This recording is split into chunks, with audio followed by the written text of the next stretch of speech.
Преспав беше проект кој што носеше таква една голема позитивна енергија. И сега од една дистанца поминаат години, како да имам чувство дека на друг начин сега Коста ќе ги гледа работите и Ула и сите. Кога бев дете, јас растев со Бранко Коцкица. Искрено, јас го обожавав тој човек.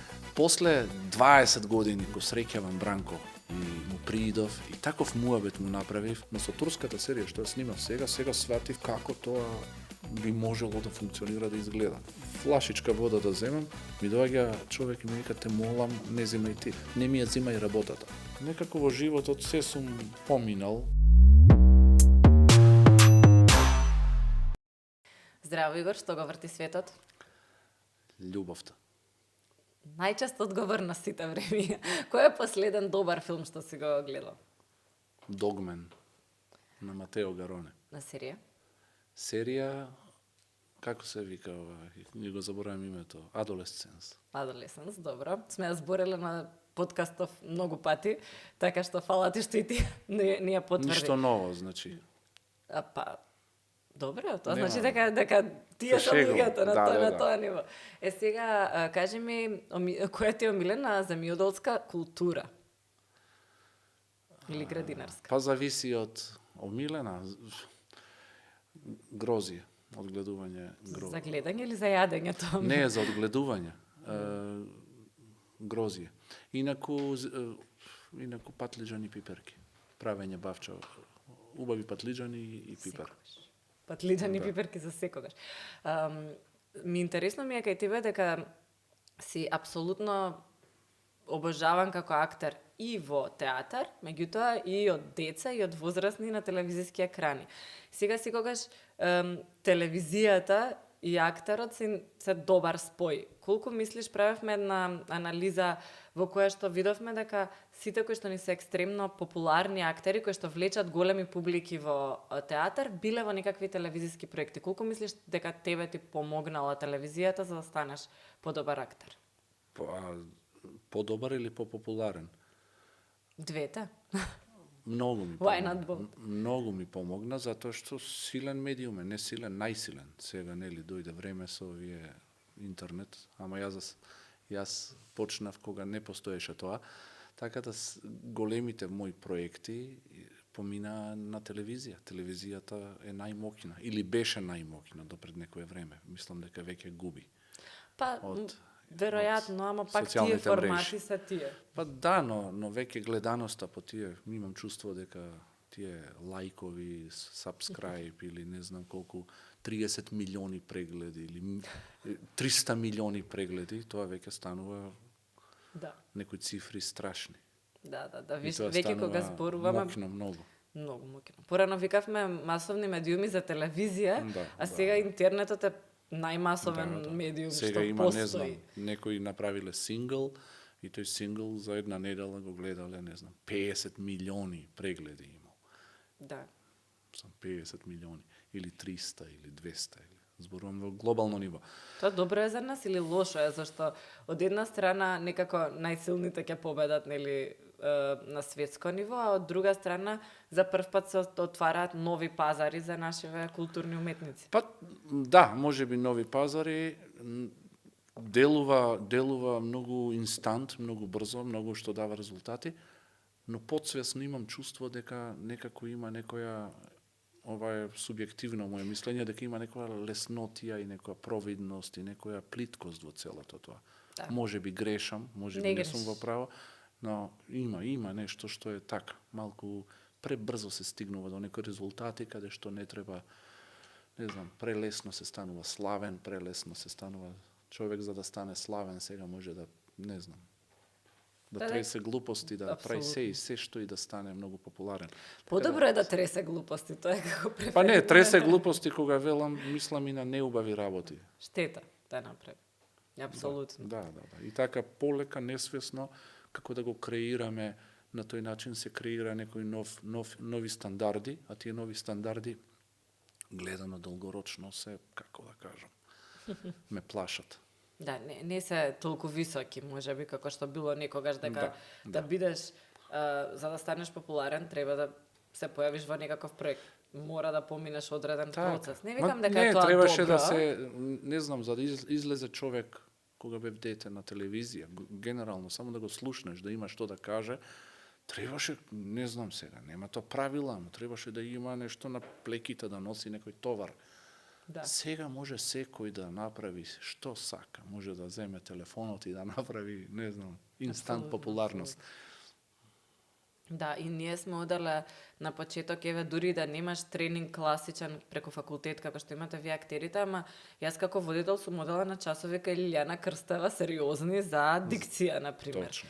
За однос со камера, ќе одиш кај друг. Без разлика дали е традиционално или не е само да го пуштиш телефонот, туку имаш некоја одговорност, не знам, учиш за јазикот, учиш за пораката што ја пренесуваш, како гледаш во камерата. Нешто што сега, например, апсолутно не е потребно и напротив, се цени ако истресаш нешто што е страшно, изгледа бомбастично, не нужно мора да биде точно. Така што интересна смена добивме на медиумот, ама сепак многу популарни проекти, не само популарни, туку и сакани од публиката, зашто популарноста не значи дека публиката ќе те сака. Се секогаш телевизиските серии, нешто што кај нас го има навистина малку во поглед на македонска продукција. И сега ти беше во две и во детската фамилија Пет и Петко и во Преспав. Во Преспав, кога беше, баш имавме едно интервју со Дина Дума тука и она зборуваше за тоа дека сте имале ситуација на сет каде што ти си кажал нешто и вика саат време ние не можевме да престанеме да се смееме за да продолжи снимањето и на крај се снимало по твоето. Колку често има импровизација behind the scenes и дали си размислил некогаш за импров да правиш и театарски? Преспав е проект што навистина ме обележа на некој начин и е долг проект. Многу епизоди снимавме и низ тој проект ја научив многу работи. Со самото тоа дека снимавме 130 епизоди, 120-30, можеби и повеќе грешам, тоа е минутажа сериозна. И за актер, тоа го посакувам на секој актер да го доживее како минутажа и со текот на времето се доби една слобода. Станавме семејство на некој начин и почнавме да си правиме секакви работи. Импровизациите се многу важна работа. Мене барем, ја не сум човек што влегувам со идејата дека ќе импровизирам и дека сум спремил нешто па сега ќе го направам. Едноставно се случуваат такви работи. Дина кажа убава импровизација каде што тргна работата, едноставно тргна и тоа испадна добро и продолживме во тој правец да снимаме. Но многу често се случуваат и неуспешни импровизации. Да. Така да импровизацијата зависи и од партнерот, зависи од енергијата моментална. Преспав беше проект кој што носеше таква една голема позитивна енергија. Ден денес луѓе кога и да ме сретнат само прашуваат ајде нова сезона, нова сезона, зошто нема нова сезона? Дефинитивно е нешто што обележа многу. И пак е тоа поврзано со телевизијата и со популарноста и со се. Па ајде нека биде апел за нова сезона. Да, апсолутно. Јас не им велам нема да има. Кој да ме праша, искрено не знам ништо, но лично посакувам. Потајно многу посакувам и сега од една дистанца поминаа години како да имам чувство дека на друг начин сега Коста ќе ги гледа работите и Ула и сите, знаеш, може како да фали да се заокружи целата приказна. Имам чувство дека треба да се заокружи целото. Дека има простор за има дефинитивно, ние него заклучивме тоа. Може и не треба. Оставете, нека си трае кога е веќе добро. Така е. Сега за детските содржини, многу ми беше интересно, соработував со еден твој колега актер, сериозен голем за еден друг детски проект и правиме ние некој PR текст и јас го прашувам, може ли да ни кажете што значи за вас ете улогата во овој детски цртан? Па за мене ова е најважната улога во животот што сум ја играла. Сега играл на регионални, светски продукции, значи како најважната, може да ми објасните? Вика, образованието и здравството се основите на една држава. Образованието почнува со детскиот цртан. Како ти гледаш на и ова ме освести, викам, ние овие луѓе треба да ги слушаме за да сватиме кои се реалните вредности и работи што се битни во едно општество. Како ти гледаш на твоите улоги во детскиот формат, затоа што имаше две улоги едно време и паралелно ги играше. Да. Почнав со Цветко, па се појави Дедо Менде, па се појави детективот Цветко. Да. Значи, Цветко беше едно наивно детенце кое што веруваше во се и секогаш беше на крајот изигран. А Детективот беше сомничар. тој што ги решаваше случаите, па почна да ги греши многу. Дедо Менде се случи така да... Така се роди Дедо Менде. Едноставно почна со импровизација. Тој лик се роди баш со импровизација, тотално. Предобро. И така излезе. Едно со Киви имаш една сцена многу добра, кај што го загриза така Кивито и ми текнува дека син ми не може да се состави, мислам дека едно... Да, има Добар многу саат. ситуации кои што еве деца ме среќаваат, пак ќе кажам, по 20 кусур години и ми велат растев со тебе, сите реплики ги знам.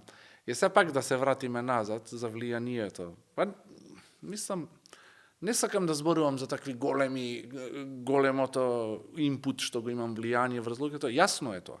Да. Стварно е јасно. Јас кога бев дете, ве кажувам една анегдота што е вистина. Кога бев дете, јас растев со Бранко Коцкица. Искрено, јас го обожавав тој човек, ги знаев сите.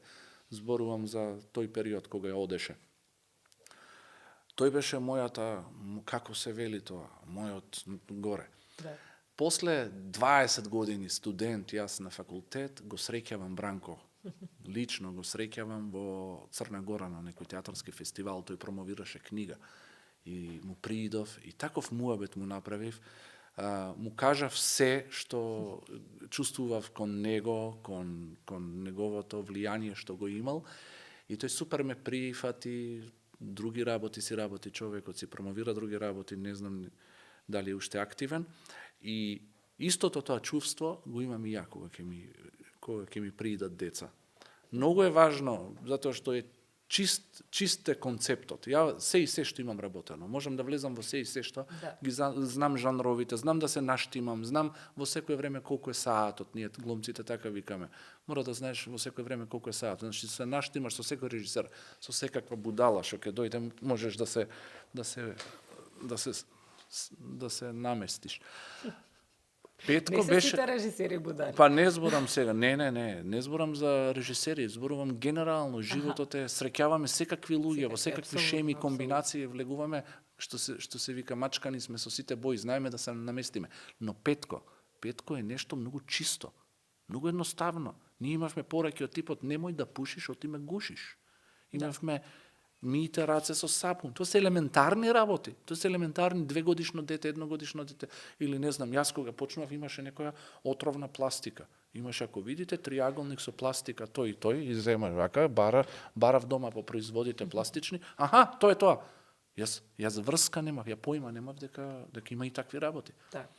Дури елементарни работи. И тоа е многу чисто, многу едноставно. Песни од типот на брокула, рукола, марула со крила, дека јади здрава храна за детство без мана. Немој да јадеш паштети и хамбургери, помфрити паштети.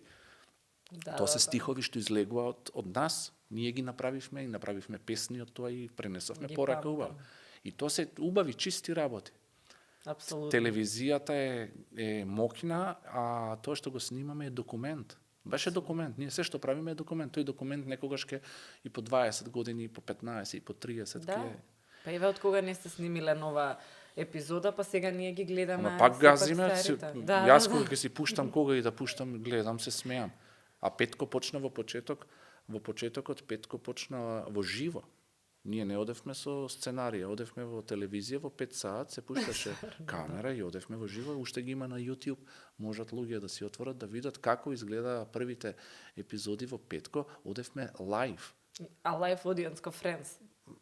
Лајв одеше на телевизија во 5:00, се пуштат камерите, 3 камери, јас, Петко и си викам гостин и тераме. Дававме подароци, дававме јавување имаше во живо, па се јавуваа, па имавме некој квиз, па игравме импровизации.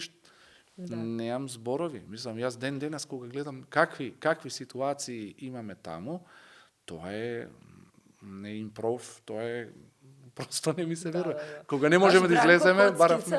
Ама друг формат, Игор. Да, и после тргна во некој посериозен формат и стана 5+, фамилија 5+. Да, со сериозна екипа, со други настани, ама многу ми е оваа тема интересна затоа што мислам дека е клучно да создаваме за децата и содржини на македонски јазик, не само за децата и за повозрасните и за тинејџерите. Точно. Затоа што за мене тоа е чување на јазикот. Се друго може да, нели, ќе го зборуваме, е битно апсолутно како настанал нашиот јазик, кој создавал во какви услови и пред нас, многу пред нас постоеле и создавале на македонски, меѓутоа што правиме ние денеска со јазикот? Значи, не е јазикот само песни да се издаваат или само книги. Многу повеќе се сериите кои што ќе ги гледаме, подкастите што ќе ги слушаат младите на интернет, не знам, содржините на телевизија и секогаш детските содржини. И мислам дека многу интересно дека децата се навикнуваат сега. Син ми бара на македонски да му наоѓам содржини затоа што полесно ги разбира. Како мислиш дека стоиме во однос на ова? Ако не правиме популарни серии, нема да се одржи јазикот. Па со оглед на тоа дека не правиме, немаме континуитет на снимање постојано, дека сме држава што имаме сериозни проблеми од секој аспект. Слушнав дека на тоа катедрата по македонистика не се пријавува годишно ниту еден студент, или еден, или два. Значи тоа не ме држи за збор. Страшно. Значи генерално веќе младиве како да е напуштена работа, како да е некоја зграда, тоа кој што веќе никој полека се одселиле сите и сите си ја напуштаат, никој не верува во тоа. Сепак тука се големите ликови, големите глави кои што одлучуваат.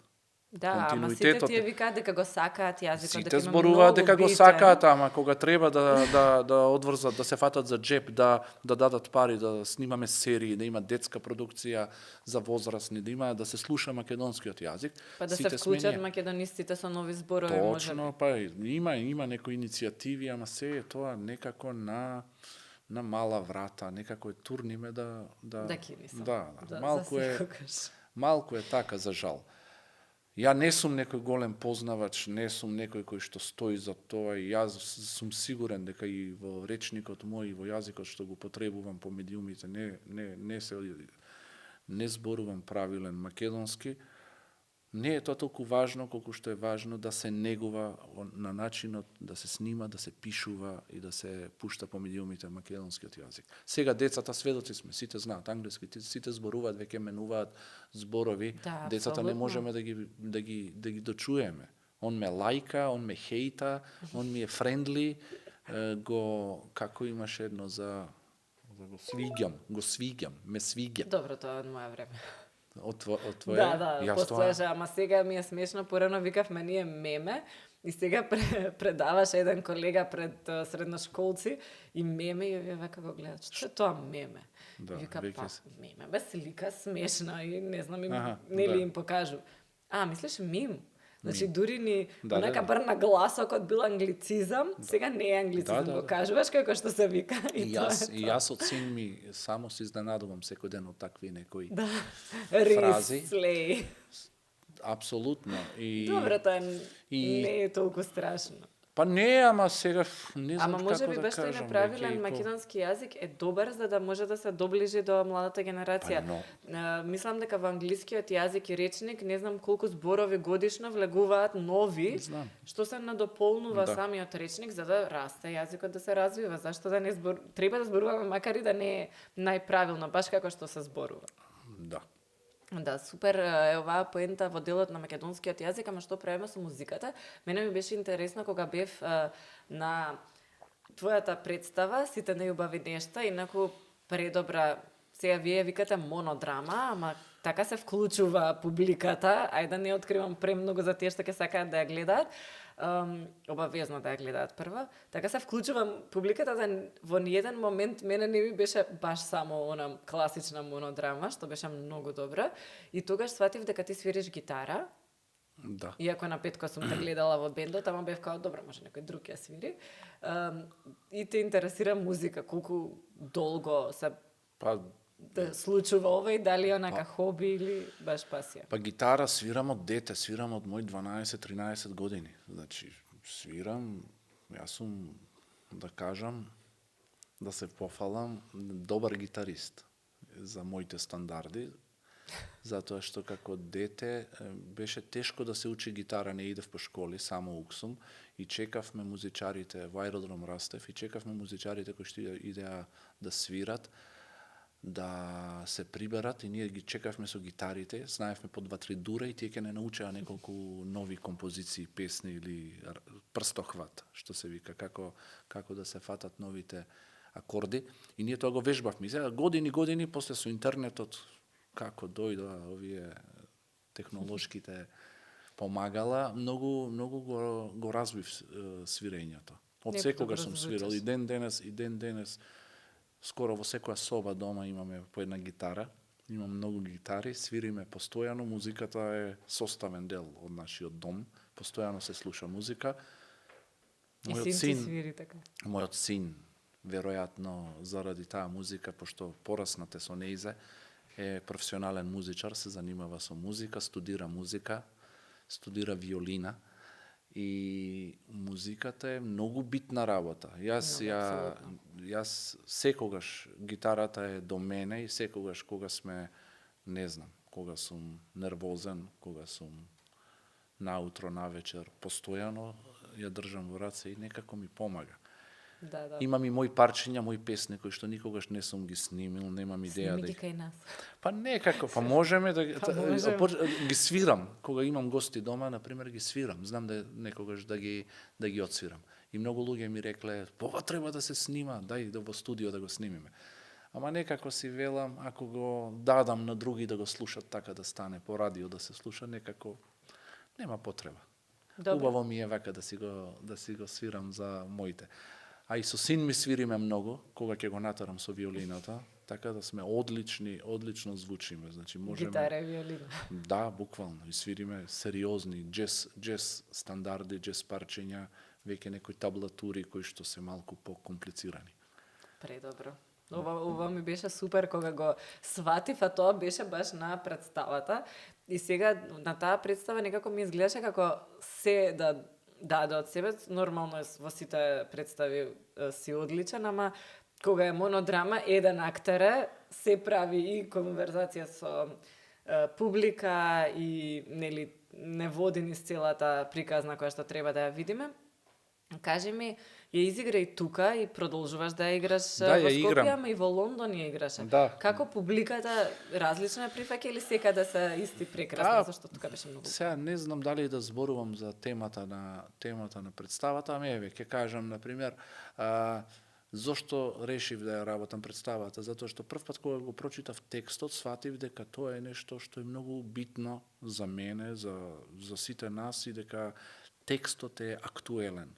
Ама буквално актуелен. Многу ретко во театар гледам театар каде што се обработуваат теми кои што допираат до луѓето и допираат. Секогаш се збори за некоја епоха, за нешто, поентата е, не знам сега, француски водвил, па сега не знам, некои политички теми кои што треба вака да копаш, за тоа ја правел представата. Овој текст е толку едноставен, толку е едноставно напишан и толку допира. Темите за менталното здравје, темите за, не знам, за депресијата, за анксиозноста е толку актуелна денес. Да, толку ја има сегде околу нас. Тешка тема. Да се пренесе така како вие што го направите. А ова е на многу лесен начин пренесено. Значи ова е, да речам, комедија, луѓето се смеат постојано, а плачат додека ја гледат представата. И има некој таков тобоган каде што даваш лев жмигавец, вртиш десно, се пушташ, не знаеш кај ќе се пуштиш. Има вртлок од емоции. И јас кога го прочитав текстот си реков, ова морам да го направам. И представата веќе ја играм 30-40 пати, над 30 пати. Посакав да ја играм надвор од Македонија, бев во Лондон, ја играв 2 пати, представата растури. Не знам. Темата на нашите луѓе се ја играв за македонци кои што живеат на страна. Имам големи идеи со представата. Ќе играм во Љубљана, Виена, сакам да ја играм сегде каде што има наши. Луѓето во Лондон беа подготвени да гледаат ситком, не ситком, како се вика, стендап. Мислеа ке сега Игор дојде, стендап, дојде, сите насмејани, сега ќе правиме нешто многу смешно. И кога почна представата, и почна Тоа бура од емоција беше тоа. Беше многу преако беше. И помина многу добро представата, ја играм, се уште ја играм. Ја играв и за помлади, за средношколци, ја играв еднаш во гимназијата Никола Карев. Таа треба можеби да се игра почесто за средношколци. Совршена е за помлади. Многу е важно. Представата поттикнува дискусија, поттикнува разговор. Публиката има потреба после представата да остане, да ме пречека, да праша, чекај, ова стварно ти се случило? Не. Ама тоа вака. Значи имат потреба. Познавам некој. Ја играв пред едни студенти и велат имам пријател мора да ја гледа. Кога ја играш пак, ќе му се јавам. Значи, Јас прашувам зошто е за него. Знам зошто. Да. Ќе му се јавам, каже ми кога, наследната ќе дојде да ја гледа. Значи представата допира, не те остава рамнодушно, не е тоа представа која што ја завршуваш и пак си ја фалам мојата представа, ама тоа што да правиме сега. Добро, мала промоција. Фала ти што ти ми ја похвалив пофали, прва, фала да. ти многу, тоа требаше да почнем така. Баш убаво и имам големи планови со представата, сакам долго да ја играм и темата е многу актуелна. И фала ти што одиш на секаде да играш за нашите луѓе, затоа што е многу тешко кога си далеко од дома и треба да работиш на менталното здравје. Ова е некој таков симпатичен начин да ги натераш луѓето за да зашто се чепнат такви е... теми. Да. А и луѓето што живеат, што забележав, луѓето што живеат надвор од Македонија, што се надвор, што излегле надвор.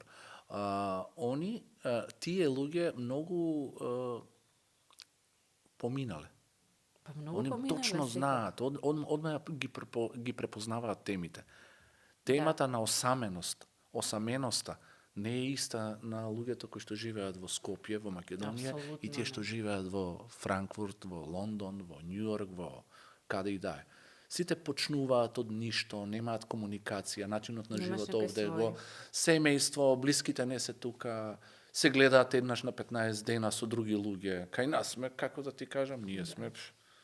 Да, и тие се некогаш пријателства подоцна во животот, ако почнат во 30-тите, 40-тите години, ти веќе имаш пријатели кои што те знаат баш онака во душа, кои што не можеш да ги видиш толку често. Други рутини, развиваат други рутини, абсолютно. Таму животот е поинаков. Може би има квалитет во се останато, но им фали нешто што па ние овде го имаме. Добро, ајде да се утешиме. Сега работеше за турска продукција, сериозна, баш периодов, затоа некако ни беше тешко договарањето, ама драго ми е што дојде, зашто баш така и драго ми е што дојде после снимањата, за да можеш да ни кажеш како тоа функционира кај нив.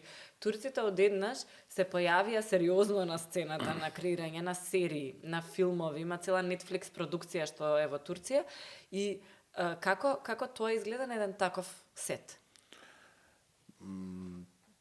Да, имав среќа и можност да работам за една таква продукција. Тоа е баш таква една како Netflix, Таби продукција. ТРТ, националната телевизија од Турција, стартува со една како платформа која што ќе оди за Турција и за Јужна Америка. Значи, серијата ќе се прикажува во Турција, само на платформа, нема да оди на телевизија. Како се сврте работите. Да, Јужна Америка. Јас не знаев дека имаат многу турски серии што се прикажуваат во Јужна Америка.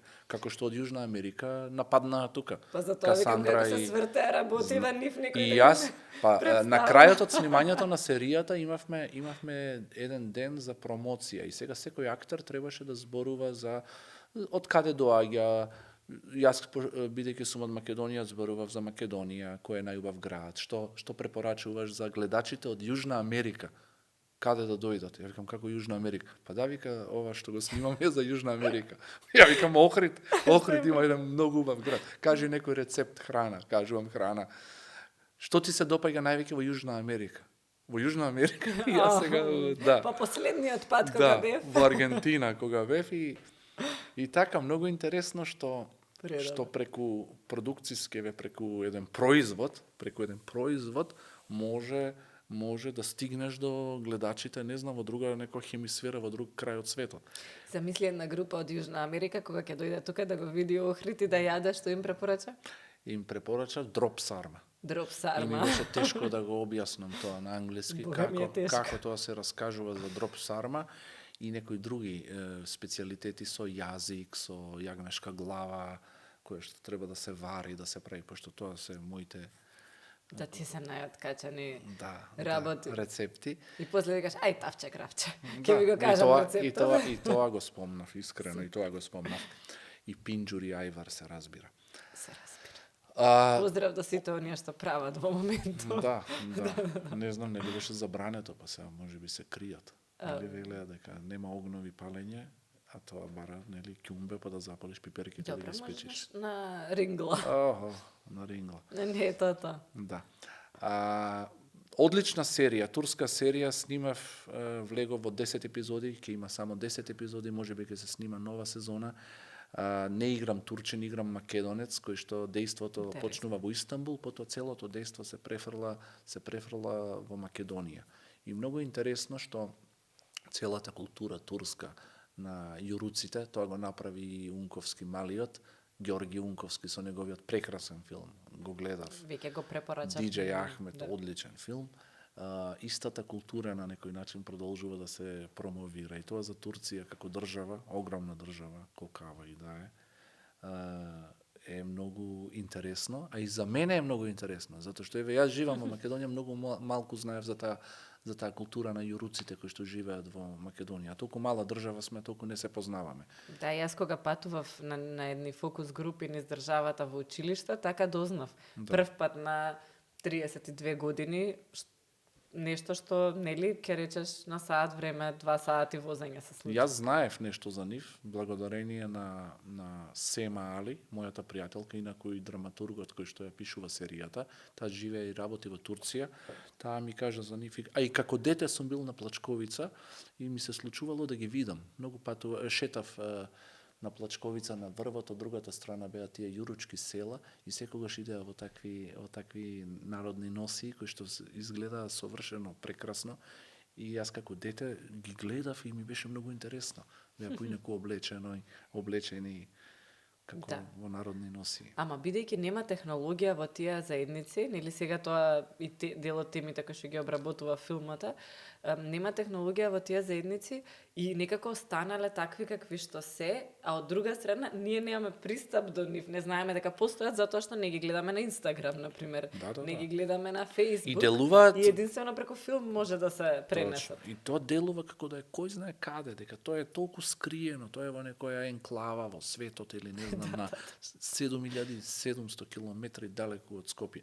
Не, исто и со филмот Медена земја. Ја кога го гледав Медена земја си викав, вау, каде е ова? Кај се Веројатно, планини. зарем вака се живее. Да, така се живее. И затоа светот го препозна тоа. Мислам, баш делува како некое индијанско племе во срцето на Амазон, во Бразил, каде што немат никаков контакт со Апсолутно. цивилизацијата. А ќе речеш мала држава сме, ама Да. се си имаме. Да. Добро е тоа. Кажи ми колку сметаш дека сите овие работи, значи од филмовите кои што се можеби покомерцијални до меѓународните блокбастери што ќе ни се случат и ни се случуваат, номинациите за Оскар и така натаму, колку мислиш дека тие образуваат публиката за после да дојде во театар да те гледа еве тебе на пример во Мојот маж или во некоја друга представа? Дали мислиш дека зашто скоро сите со кои што сум зборувала за театар велат дека актерите најчесто ја привлекуваат публиката, па потоа публиката кога ќе дојде на 10 на пример представи кои што се врвни на Нела или на Синиша Ефтимов, после почнува да и по режисери да си букира карти, да знае дека ова сигурно ќе биде добар, зашто некој омилен режисер го Па прави. да, театарот е актер. За театар за да се случи треба да има глумец, треба да има публика. Значи се да исчистиш, Дефиниција. мислам се можеме да тргнеме и сценографија и костим и не знам што, уште од најстарите први обредни театри уште пред илјадници години било тоа. Мора да има некој што глуми и некој што гледа, без тоа нема. Да.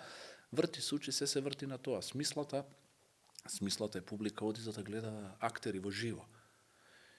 Сега, колку филмот, колку продукцијата, колку влијае за тоа, апсолутно влијае. Во светот има точни методи како се стануваат звезда и сега како се сформира тоа. Има актери кои што колку што повеќе добиваат улоги, колку стануваат помоќни, театрите се посрекни. Да. Затоа што тоа се врзани садови. Колку сум јас попопуларен на телевизија и на филм, колку работам, јас повеќе публика ќе донесам во мојот театар. И тоа е логично. Сега кај нас тие работи се малку се испомешани. Да. Баби жаби. Кај нас има актери кои што не работат, па работат, па има некои кои што се поврзани со некои политички, како се вика тоа, со некои гарнитури, седат и чекаат. Има актери кои што се никогаш не им дале шанса, се совршено. Не може да се добри. Па да, добри се сигурен. Има еден куп актери кои што не можат да припарат до паркингот на театарот, на црни листи, неубави работи има. Сега не сакам да зборам за тоа, знаеме во која држава и жабокречина живееме и загаден е воздухот, многу е загаден воздухот. Многу е загаден воздухот. И буквално и буквално и фигуративно и како да кажам. Сега жал ми е се е убаво, ние можеме да зборуваме дека се е розово и да газиме по убави розови облачиња и да скокаме, да се одбиваме, ама у суштина не е баш така. Не, ама може да се смени. Па се разбира дека може. Јас за тоа и живеам и работам тука и се надевам дека со мојот пример се борам против тоа. Но како тука гледаш е тоа. твојата, да кажеме во политичка смисла, како се гледаш себе како актер? Може ли актерот да биде комплетно отцепен од тоа што му се случува во општеството или треба да биде, да кажеме, можеби коректор, треба да биде некако активен, мора да биде, мора да биде. Ние сме социјални суштества кои што мораме да имаме, сакале некеле имаме свој став.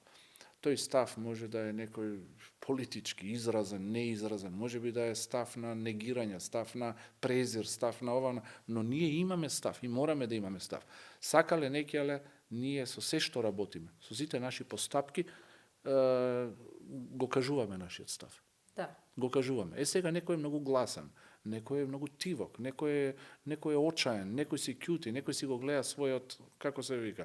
Пак ќе кажам, ние точно знаеме, имаме изразен став и точно знаеме кој што како. Само што тука се пак мали финеси кои што одлучуваат, тоа ќе го кажам. Колку е саат, знаете? Знаеме колку е саат. И сега ти мали финеси, некој ќе се продаде за, не знам, за едно киндер јајце, некој ќе се продаде за стан, некој ќе се продаде, некој нема да се продаде, некој не му е до тоа, некој сака да смени нешто, некој ќе се бори со некои ветерници кои што никогаш нема да си ги победи. Што се случува кога улогата ти е контра се во што веруваш? Имало ли Многу такви ми е примери? возбудливо. Многу ми е возбудливо. Кога треба се да се преиспиташ, Уживам во такви дали улоги. сум во право или не сум? Многу се убави тие улоги кои што Можеш тргаат. некој вака да ми издвоиш некоја што те натерала да се извлечеш од све во што веруваш лично како човек? Па најчесто улогите се нешто што барем јас што играм улогите се Сите ти улоги се кои така? што па да речем, еве, за која да зборуваме? Која За сакаш? Коста, Ајде, Коста. Коста. Јас немам врска со Коста. Значи Среќа. немам врска со Коста. Ја не сум Коста, многу луѓе ме прашувале дали сум. Барем ја мислам така, не сум јас Коста затоа што Коста е класичен лик на наков македонски маж, папучар кој што демек се Ама не. јас сум. Јас сум ова, цело време он пикира, што прави он жити, се ништо нема направено, Коста ништо нема мрднато ни направено од ула и од се. И сите други ликови. Еве во Бугарија снимав една серија, 40 епизоди, таму играв лидер на српска мафија. Оној главниот, кој што има неколку обиди за атентат, кој што е оштетен, лицето му е не знам какво, полуинвалид, кој што има огромна моќ, тајкун некој кој што е. И тоа беше за мене улога која што беше многу возбудлива, како прво, јас немам врска со тоа. Јас сум тотално различен од тоа. И кога влегов во тоа, и кога почнавме и физички да го менуваме ликот, како да изгледам, како да зборувам, на кој начин да тоа профункционира совршено. И едно време почнав да уживам во тоа. И после Странци. Ќе стана мафијаш, болje Да, не. странци. Подобро не. Так, не ќе стана мафијаш, дистанцата секогаш е, ама е возбудливо кога ќе видиш, кога ќе си речеш како може представата Странци што е во драмски. Странци е ликот што го играм, тој адвокат кој што ќе испадне дека се крие, па ќе му се случи, еве да не влагам во детали. Исто да ја гледаат. Така, монодрамата, во мојот маж играм еден гени каде што зборувам за сите ние сме предодредени да бидеме, нема бегање од гените. Аха. Сите ние се знае. Се знае што сме, Се знае што сме, дека човекот е предодреден. Ако некој дедо му крадел, значи и синот ќе краде. И дека сме сите македонците се еден горд народ кој што бил ваков, за разлика од тоа албанците се вакви, ромите се германците и Америк. Една општа генерацијска траума. Така, значи генерално мислам сите улоги кои што ми се тотално различни од тоа што сум, за мене се многу привлечни. Искрено, затоа што јас сум човек што се инспирира од обични луѓе што се на улица. Јас препознавам луѓе и многу сакам да комуницирам со луѓе кои што се различни, луѓе кои што имаат различни професии, различен начин на гледање на животот, на Многу ми е тешко со вас актерите кога зборувам, исто беше и со Тања Кочовска, зашто секогаш го има тоа мало едно како да анализира нешто. Вика сега тука знам ова ти е малку подасно направено, ова вака се однесуваш заради тоа. Колку ти смета во односите со луѓето тоа што цело време ги анализираш, зашто веројатно не можеш да излезеш од тоа, си е подсвест некоја. Кога бевме студенти уште на почеток, мислам во прва или втора година, нашиот професор и асистентката ни велеа: гледајте ги луѓето. Вика во автобус кога се возите, анализирајте ги. Анализирајте било какви луѓе. Ама и тоа е многу добро затоа што кога ќе почнеш на тој начин да ги гледаш луѓето, почнуваш да забележуваш работи кои што се, да речам, нормални. Во однесувањето исто. Сега тоа, да речам, ни стана професионална деформација, така? И ние сега црпиме од секој. Од тебе ќе го украдам ова, од тој ќе го украдам ова. Буквално ќе го украдам. Но многу е добро. Затоа што денес, кога ќе видам некои тривиални луѓе, некои ликови кои што ќе се појават по телевизиите, по медиумите, во форма на политичари или луѓе кои што сакаат да украдат гласови или да владеат со тебе или не знам што, и кога ќе ги слушнеш, мислам, кога ќе посакаш да врза една нормална реченица.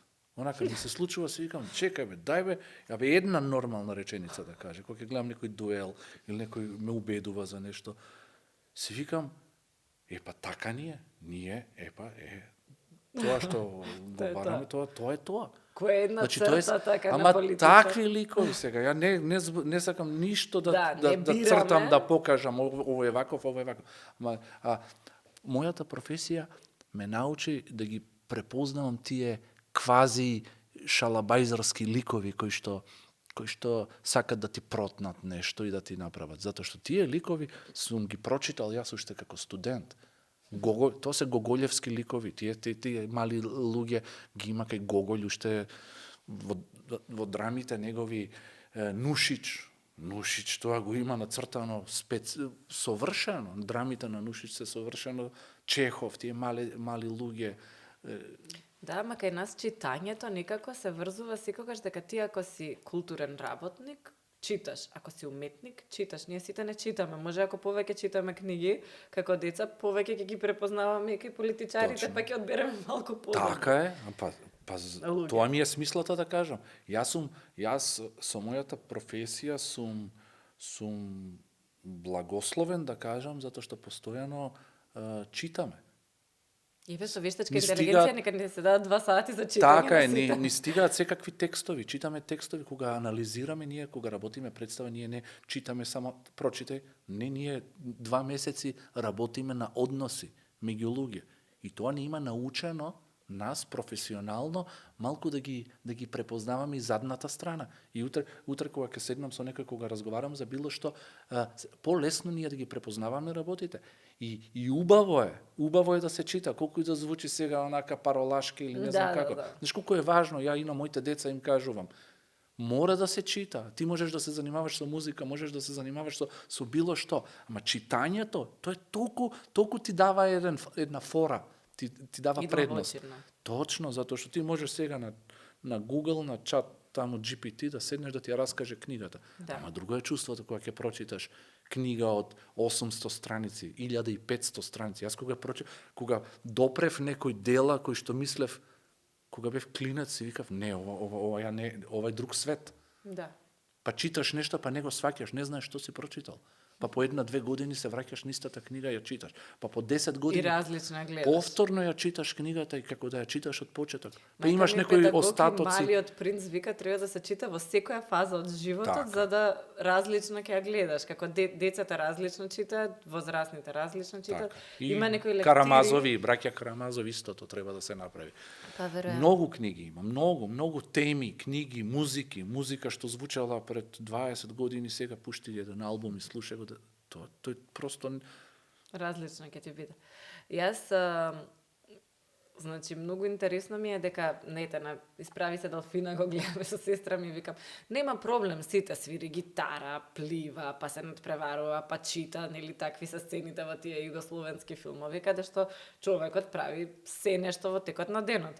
И викам, нема проблем, сите све правели. Сестра ми се врти ми вика, па немало социјални медиуми да скролаат, морале нешто да прават во слободно време и мислам дека треба да се вратиме барем саат, два, да си најдеме некое хоби што е надвор од, ајде, можеби додека имаш мали деца, тие и попладнето зафатено, ама и со нив може да се прават разни типови на активности кои што ќе ги научат дали да читаат, дали да свират и така натаму. Веројатно син ти не би бил тоа што е да ти не си имал хоби да свириш гитара.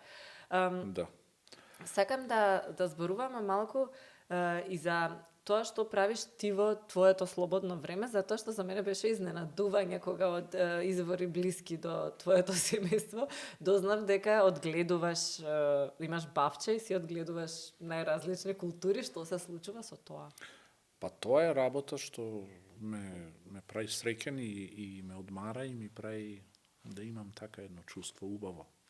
Чувството на кога ќе влезеш и ќе извадиш една, не знам, 2 гајби патлиџани, пиперки, кога ќе набереш тиквички, бамии, краставици, па семиња, кога вадиш семиња, ги спремаш за следната година, па ја подготвуваш земјата, па сега размислуваш, почнав да читам блогови и страни на земјоделци кои што произведувачи, аматери. Истото е со виното. Вино произведувам долги години, па сега од година па можам.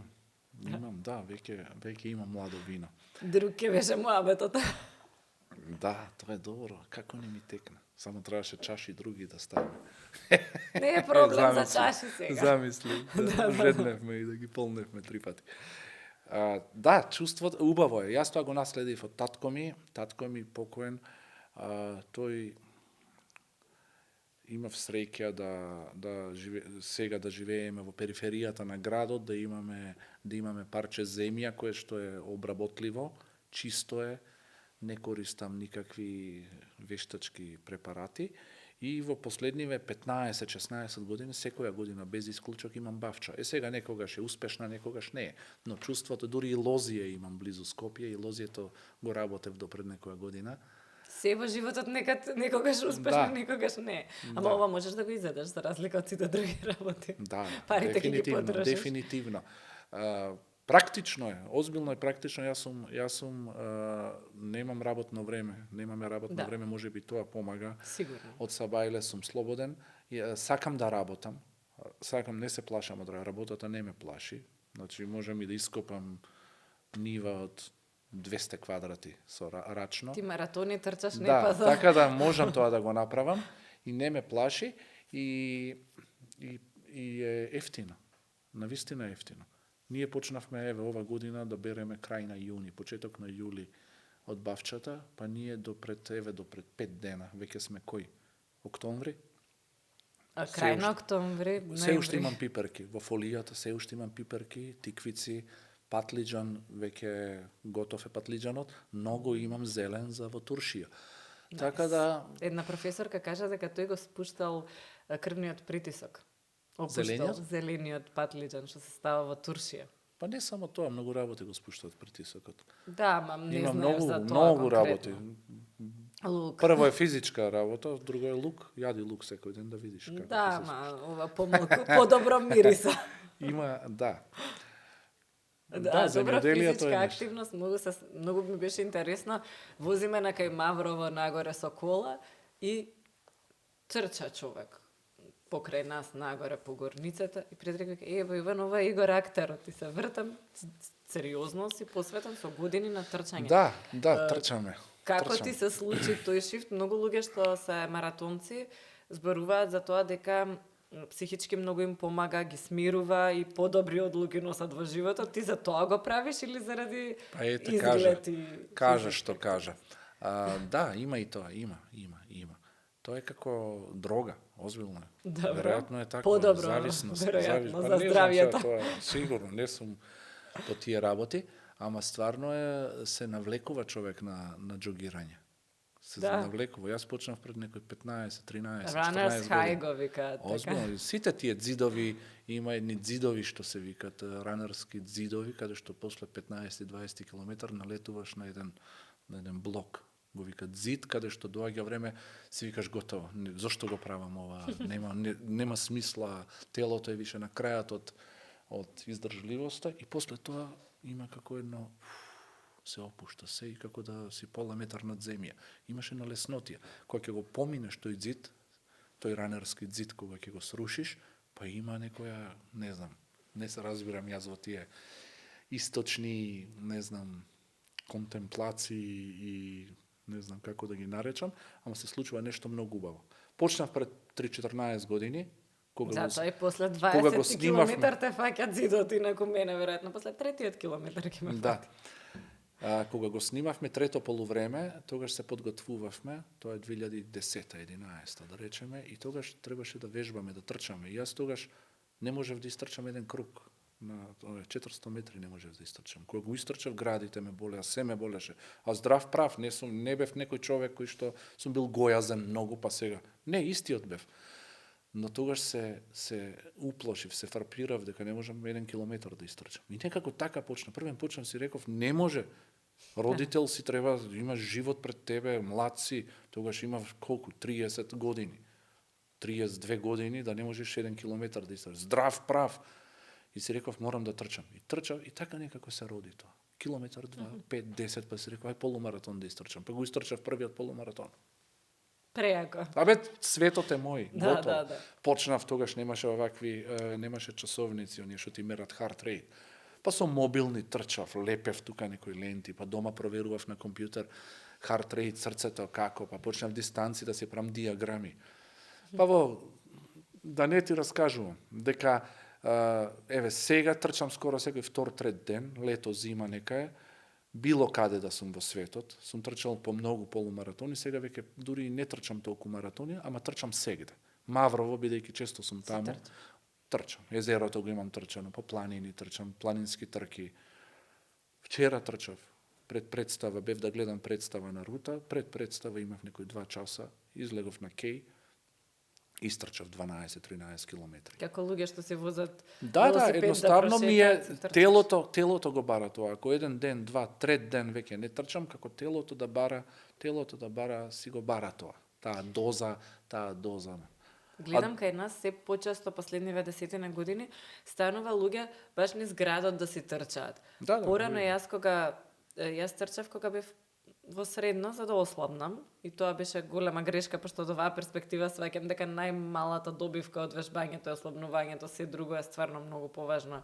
И здравје, и психа, и за се помага. Меѓутоа, тогаш се трчаше, одиш со кола на кеј, повеќето луѓе тоа го правеа, или со точак, во подобар случај, трчаш тука, 2-3 пати, 5 пати, и сидеш дома. што нема никаква логика.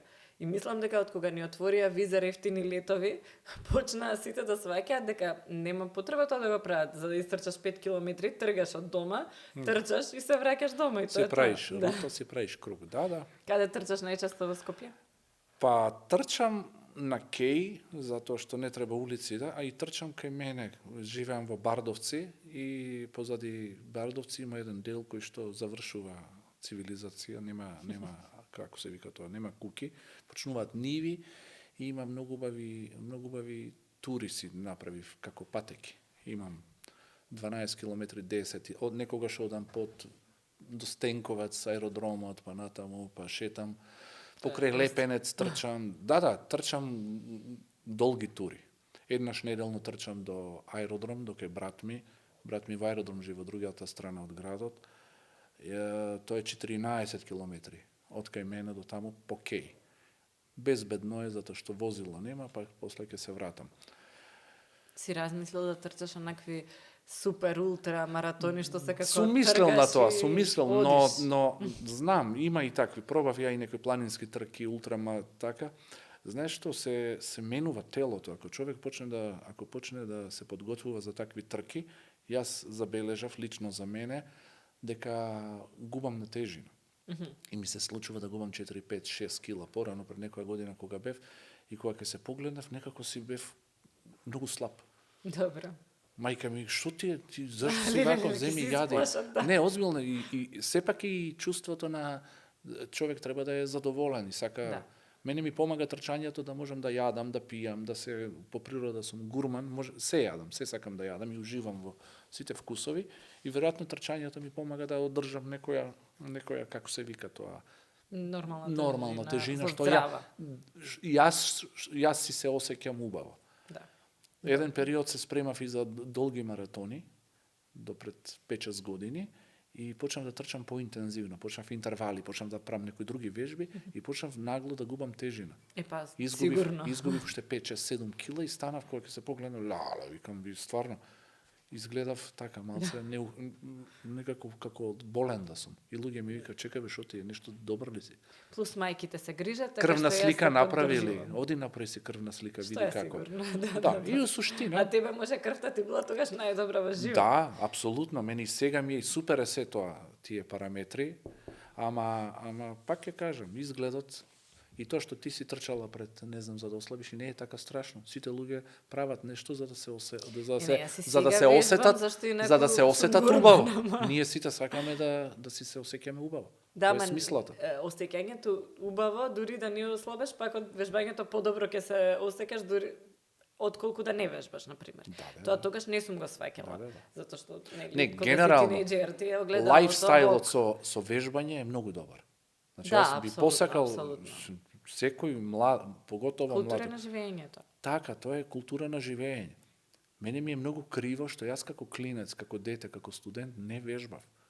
Не да вежбам за да бидам убав и телото да ми е стегнато, едноставно да имам таква култура затоа што кога човек се вежба си посветува време сам на себе. Да. Саме со себе. Да. Поготово на овие индивидуални спортови. Сега и тенисот, јас го открив од пред 2 години, почнав и тенис да играм, аматерски со пријатели. И во тенисот наоѓам нешто што ми помага, затоа што тенисот не е како трчањето. Трчањето трчаш, се одлепуваш и веќе престануваш да мислиш. Си во на друга фреквенција, да речеме, не знам тоа како се вика, во нешто друго си. А во тенисот нема тоа, во тенисот секоја секунда мораш топката и постојано фокус. Тоа е кратко, е толку напорно, мене така ми беше на кикбокс. Елегантно. Многу е добро да пробаш, бар со фокусери, не да. За да не отиде некој зап, ама генерално е многу добро. Постојано можеш да си како пинг-понг, топчето. Да, и тогаш бев многу нервозна, бидејќи бев премногу млада во одредена област кај што со многу потешки луѓе од мене требаше да се соочам. И само тој 1 саат не мислам на тоа, не мислам на ништо, затоа што некој ќе ми удри бокс. Така што беше многу убаво за мене, психички многу ми помагаше. И вежбаше баш онака, баш? Вежбавме во еден клуб со дечки кои што после остануваа и продолжуваа борби да вежбат и да ја надпревари, а ние до тогаш вежбавме со нив. Не се боревме баш од причина што стварно може некој да те осакати сега, немам јас цел на борби да одам, ама многу добро ми влијаше и тоа ми беше со сестра ми и онака бевме спаринг партнери цело време. Да. Тоа Ептен го препорачам, исто и тенисот е стварно. Никогаш не сум пробал. Ниту една како се вика борбена вештина, борилачка никогаш. Борилачките вештини се спротивни од тоа што се верува за нив, те се мируваат. Знам и познавам многу луѓе. Ми е каратистка и тоа ми го кажуваше и морав да осетам за да сватам дека е така. Точно. И она никогаш не се тепала, вика прво ми е страв да удрам некој пошто стварно можам да го повредам, а второ вика ние во мозокот не сметаме дека треба за насилство ова да го правиме, така што мене многу ми беше тоа интересно. Сега од сето ова ќе те вратам на мајмуните, затоа што сакам да завршам таму. Ние сме дома сите фанови на мајмуни, ти ја снимаше Година на мајмунот и некаде прочитав дека ти е еден од омилените проекти. Па да. Кажи ми за процесот на воопшто на снимање. Мислам дека тоа е филм технички, како беше Масин, дека вие сте со мајмуните најпознати во Македонија.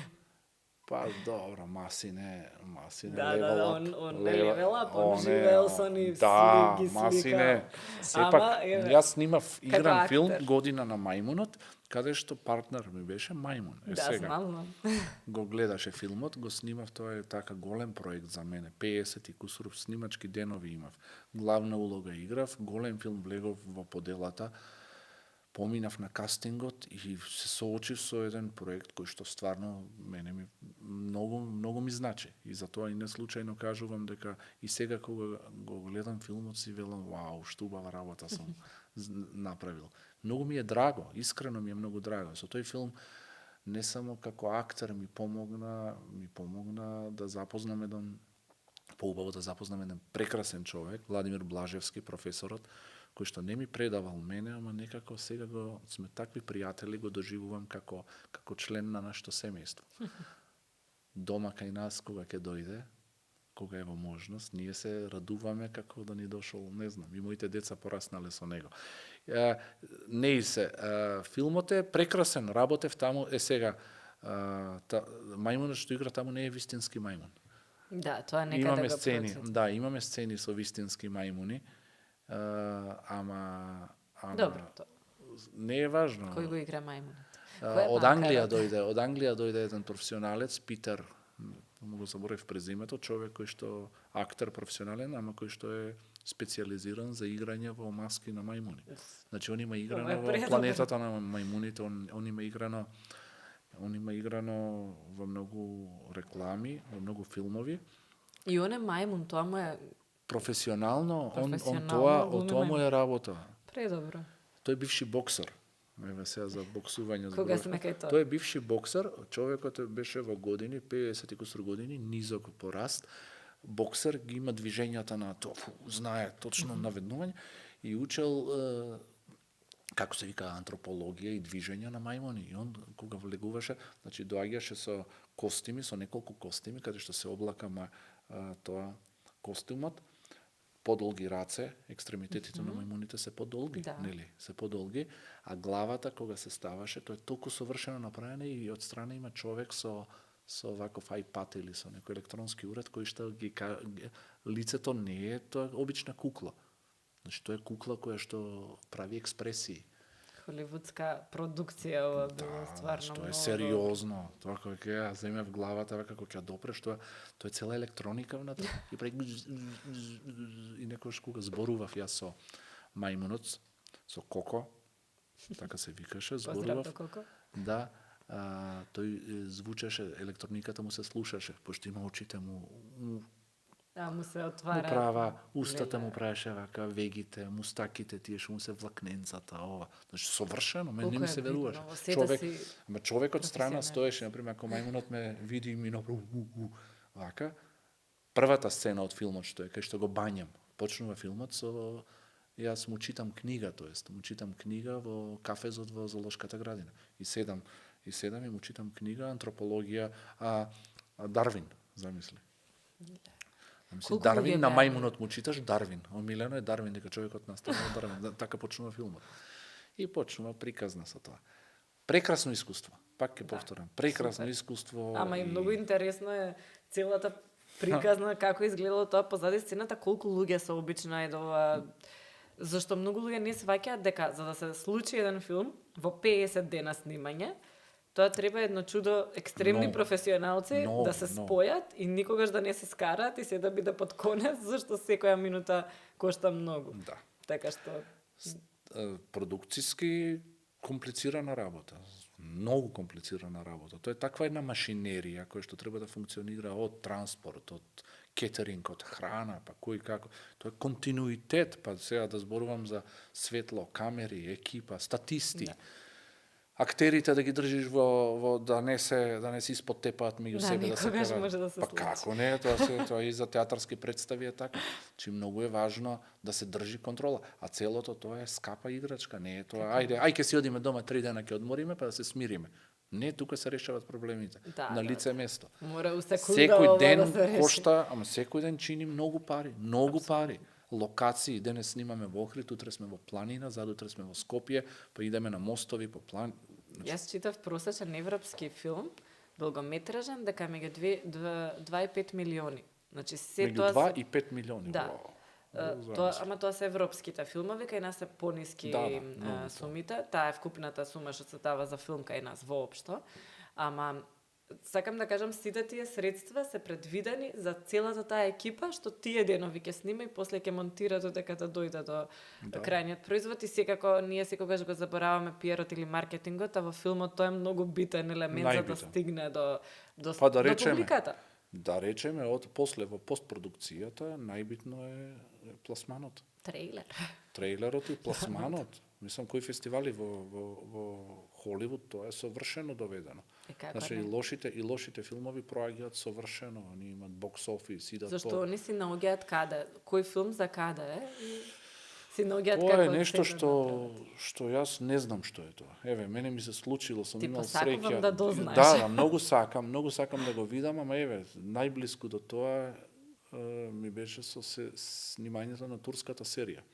Во Бугарија снимав исто една голема серија, игран филм еден голем во Бугарија снимав, но со турската серија што ја снимав сега сватив од прилика како тоа би можело да функционира, да изгледа. Викаш, имаше човек за чај носење, имаше човек совршен, за се. ако јас одам да си земам на сет на флашичка вода да земам, ми доаѓа човек и ми вика, те молам, не земај ти. Само погледни ме, јас сум тука за да ти дадам вода. Не ми ја земај работата. Посебен кампер имав каде што во секое време јас после снимање си влегувам во кампер, таму има температура секогаш совршена, секогаш имам шофер кој што ме вози, луѓе кои што прашуваат дали ти треба нешто, па преведувачи, еден куп. Што би се рекло кај нас класично размазување, твое само да... Да, и дури ти е незгодно. Јас не работиш. сум научен така да работам. Јас секам, не полека, немој столче да ми носиш, ќе 100% ја малце. Не, ти мораш да седнеш. Јас ќе си го донесам Да, вода и да. шминка и се. И тоа е тоа сега. Убаво е да се почувствува тоа, но сепак тоа нема врска со резултатот. Нема врска. А што кога ќе те одбијат? Еве, си бил за некоја улога или ти дале кастинг, си се спремал долго време, бидејќи актерите се подготвуваат и за кастингот за да ја добијат улогат. Ти се случило ли да те одбијат од улога и може ли чисто една мотивација, зашто мислам дека најмногу добар актер е тој кој што стварно претрпел до сега најмногу одбивања, па стигнал до тоа што е. Ова убаво го кажа. Ова ќе го запамтам. Стварно е така. Да, еден куп порази, што се вика, еден куп губење на улоги, еден куп лошо поминати кастинзи. И како се... Па, што си јас немам проблем. Јас сум по природа човек кој не држи лутина, човек што многу лесно преоѓа од едно во друго. Некако во животот се сум поминал, пошто знам што се поминав за да стигнам до ова што сум. Јас знам дека кога дипломирав не ме чекаше вработување, после 10 години од дипломирање се вработи во театар. Да не зборувам, тоа треба уште една емисија да зборуваме каде се сум работел и во кои се театри и на кои услови сум работел и каде се сум живеел и спиел. Ама тоа Не е важно. Следната емисија. Така да тоа ме направи да бидам многу, како да кажам, окей, Chill. па да. Едноставно научив, си имаме една девиза, а таа девиза е, и таа ми е украдена од Херман Хесе, пак ќе признаам сега дека од една книга, кога бев средношколец ја читав, а тој вели вака, вика, ако на светот не му се потребни луѓе како мене, и ако тој не мисли да ги искористи тие луѓе, тогаш нека му е криво на светот. Светот губи, а не јас. А јас тоа го парафразирав денес, си велам, вака, ако сака некој добар производ, ако сака добар филм, ќе ме земе мене. И дори влагам со тоа. И мислам дека тоа е многу позитивна работа, затоа што тоа ти прави да се чувствуваш сигурен. Јас кога ќе влезам, викам, да, јас сум човекот за оваа улога. Јас ја зимам оваа улога. Ти треба ли одбивањата за вака да почнеш да Па ми мислиш? треба, ми се случуваат многу одбивања. Ама знаеш, мојата психологија која што јас претходно сум наштиман на тоа, ми вика, окей, добро, има некој подобар вака, се радувам и на тој другиот што ќе земе улогата. Не викам, сега вие без мене сигурно ќе љуфнете и ќе направите лош филм. Не, баш напротив. Можда на друго место било побитно во тој момент да Па се нормално, да се јас случи. сватив дека па не може сите улоги да се мои, па прелудо е да мислам дека од секаде да сите улоги излегуваш. да сум јас. Едноставно во Таткото животот Игор, така детето Игор. така е. Јас ниц Ромео сум го изиграл кога требаше, нити Ричард Трети планирам да го изиграм, нити улогите кои нити сум бил големиот љубовник кој што кога бев млад ги немам ја такви идеи, но научив да преку губењето да си едноставно го имам трчањето кога сум многу тажен, кога сум многу зловолен, ќе истрчам и ќе ми пројде се. Што е мој ќе си дојде. Тоа е многу добра фраза. Не ме нервираат нечестните работи. Искрено, не сум човек кој што вика, тој преку вчера дипломира, го вработивте, а овој како не ви е срам, вака. Не сум човек таков. Некако не ми држи. Да. Не дека не го гледам. Секој со Има своја има страшна неправда. Има луѓе кои што заслужуваат, има таленти неверојатни кои што седат и не им се дава шанса, пошто живееме во вакво блато. Едноставно одам понатаму. Ама не смеат да се откажат, ќе те гледаат тебе, ќе речат. Ма какво откажување не смеат да се можност од откажат, како што јас мораме да бидеме своји. Јас имам своји сериозни причини. Мојот свет е, како да ти кажам, моето семејство, мојот круг, мојата унија. Ние сите си имаме свој свет кој што си го чуваме. Па супер, затоа и рече љубовта го врти светот. Ама и така е, мора сите да го има. даваат тој одговор, зашто мислам дека на сите кога ќе ги тргнеме другите работи, тоа не е најбитно. Значи љубовта кон тоа што го правиме. Ама и да се во тргне, семејството. точно. Значи Некој апсолутно си ја сака. се друго е, нели ние сме му дале значење. Парите утре може да речеме дека не ни требаат, ама без љубов стварно тешко се станува од сабајле, така што баш убава. Смисла има голема смисла. Мислам па нека и љубов во партијата. Има некои се заљубени во партијата и дома си ја сакаат. Ако е идеологија во прашање, така, тогаш и тоа е добро. Може да е добро. Ако во моментов помалку такви луѓе имаме, повеќето се заљубени во други. Не е добро, какво добро. Ајде, тоа е. Да, слика од лидер. Замисли, ајде, тоа е. На масата доручавање, значи. Па тоа сме го Или на оне нападник дели. Абе има цели такви, има цела таква култура. Да, култура сме гледале милион филмови, мислам од нашата близина. Тоа имаше луѓе кои што срекна нова 49-та, тоа нели е првата сцена во возот Младен Крстевски, одлична сцена. Што е тоа? Ти текнува. Не, памтам. Информбиро 48-ма ги повлекуваат од Југославија војниците кои што се во Русија, овој доаѓа и се самоубива во купето во возот. Да влез во Суботица во Југославија. Значи тоа што е. Значи еден куп ние тоа го имаме како идеологија што значи тоа карање на Тито и Сталин кога се скарале. или не знам, Аха, балкански, да. За тоа е такви таа нека приказни се информира или Да. или балкански шпион филмот. Да. Мислам Бата, како се вика, Велимир Бата Стоилковиќ, Бата. Не, нема да ти го Совршен кажам филм, точно. Ама совршен ќе и треба човек да го кој што гледаме. да, балкански шпион, каде што еден човек кој што верува во системот и заради многу филмови има така, Збогум Ленин, има источноевропски филмови кои што зборуваат за тоа. Јуржи Игор, Менцел со следниот тоа пат, се игра. Кога ќе дојдеш, ќе ја збориме кариерата од почеток, зашто сега е тоа што ми го кажа, и второ, сите филмови вака да ни ги наброи што треба да се гледаат, и на листа ќе нема извадиме, еве, ова Кој е ќе го според. гледа тоа? Абе, кој ќе го гледа Па, тоа? не се- знам, сите не се мислиме интересни што да филмовите. гледаме. Па да, ама Важно филм, дека не мојот си- избор на филмови стварно јас Е сум малце по досаден.